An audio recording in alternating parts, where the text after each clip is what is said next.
রান্না করব পোয়া ভোলা মাছ। মাছটা নুন হলুদ তেল দিয়ে ভালো করে মেখে নিয়েছি। মাছগুলো বেশ বড় বড় আছে। এখনকার ভোলা মাছ যেগুলো নুন মেশানো থাকে সেগুলো খাওয়া যায় না, কিন্তু এগুলো পোয়া ভোলা। আজকে এটা সর্ষে দিয়ে করবো। তো চলো কীভাবে রান্না করি দেখাবো। এদিকে দেখো মেয়ে ইনস্ট্রাকশন দিচ্ছে আর বাবা গাছে উঠে আম পাড়ছে।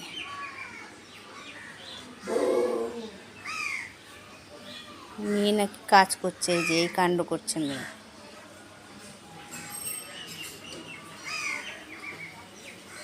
শুধু ভোলা মাছ না, হচ্ছে কালো জিরে আর শুকনো লঙ্কা ফোড়ন দিয়ে পাট শাক ভাজা, আর এই আমড়া দিয়ে মুসুরির ডাল। শাক ভাজা কমপ্লিট। শাকের সাথে খাওয়ার জন্য দুটো শুকনো লঙ্কা ভেজে রাখলাম। এবার ভোলা মাছগুলো একটু ভেজে নেব।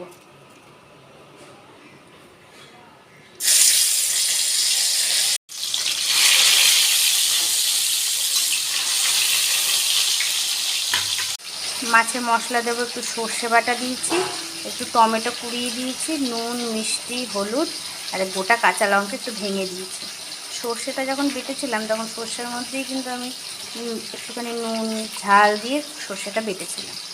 মাছের মধ্যে একটুখানি লম্বা করে এই ছোটো বেগুন কেটে দেবো, খেতে হেভি লাগে।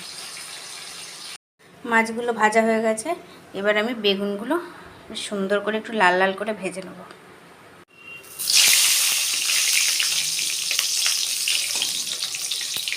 বেগুনগুলো বেশ লাল লাল করে ভাজা হয়ে গেছে। মশলাটায় না আমি একটু জল দিয়ে দিয়েছি, কারণ সর্ষে তো তেলে দিলে যদি একটু তিতকুটে হয়ে যায়, তাই জন্য। এতে কালো জিরে দিয়েছি ফোড়ন। এবার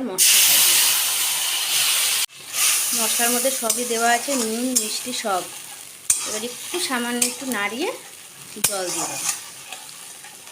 সর্ষে তাই বেশিক্ষণ কষাবো না, মোটামুটি কষে গেছে। এবার জল দিয়ে দেবো। ঝোলটা বেশ সুন্দর ফুটে উঠেছে। এইবার আমি এগুলো সব দিয়ে দেবো ঝোলের মধ্যে।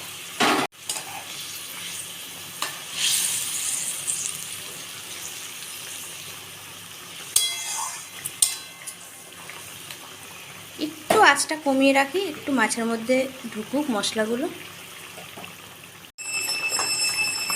ব্যাস, মাছের ঝোল সুন্দরভাবে রেডি হয়ে গেছে। এবার এটা আমি নামিয়ে রাখবো। মাছের ঝোলটা কিন্তু দারুণ হয়েছে। এইবার দুপুরে খেয়ে দেখতে হবে কেমন খেলাম।